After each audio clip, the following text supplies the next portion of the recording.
Today, we are diving into the absolute firestorm surrounding Brown Mogotsi's testimony at the commission. His story is filled with so many contradictions and explosive controversies, it's hard to keep track. Let's break down the 8 biggest holes in his testimony that have everyone talking. First and biggest, his age versus his claim of being an MK underground operative. Mogotsi says he was a secret operative from 1993 to 1995. The internet immediately did the math. He would have been a teenager. More importantly, MK was already unbanned, and its soldiers were returning from exile, not recruiting new underground members in villages. The public reaction was brutal. One person commented, "He must think we were all born in Seweding." This is easily the #1 credibility crisis for him. Second, the confusion between MK and self-defense units, or SD. Mogotsi insists he was part of MK. However, many experts and commentators suggest that at best he might have been involved with an SDU.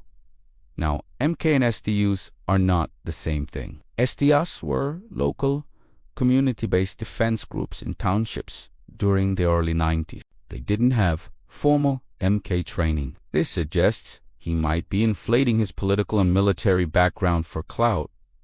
Third, his claim to have been a police intelligence agent. Mogotsi testified that he worked for SAPS crime intelligence as a contact agent starting in 1999. But here, as the bombshell, a former provincial police commissioner publicly stated, Brown Mogotsi is not an informant.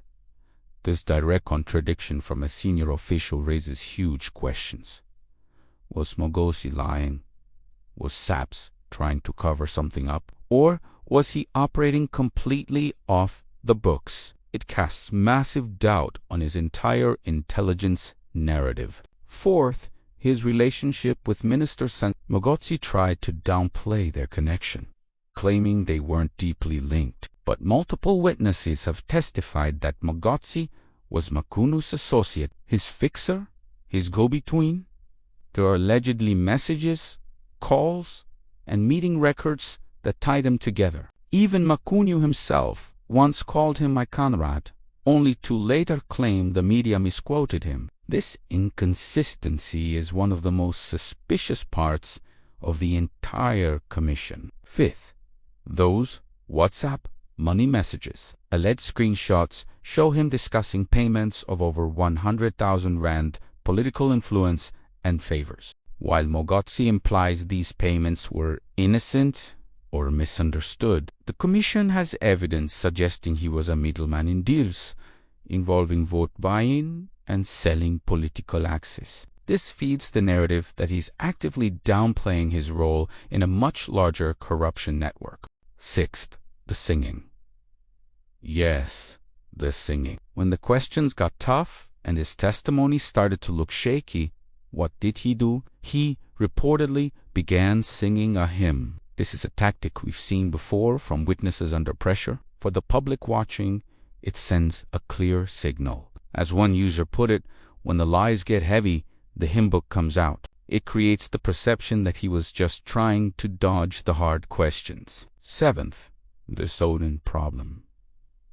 His village Seweding has become a meme. He claims a history of underground operations and major political influence, all originating from this quiet village. But people online who know the area are saying nothing covert or secret was happening there in 1993. It completely undermines his claims of being part of some elite political mission and feeds the idea that he is embellishing his story for dramatic effect. Eighth, the police raid on his property. Earlier this year, SAPS raided his home in Seweding. Mogotsi claims innocence, but the police clearly believed they would find evidence of corruption. This creates a huge contradiction. If he was a crime intelligence agent for them, why would SAPS raid him? If he wasn't, then his whole story about being an agent falls apart.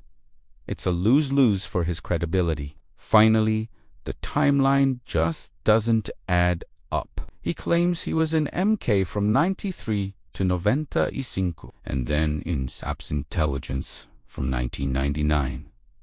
But there's a complete lack of evidence. No documented MK discharge papers, no proof of SAPS recruitment.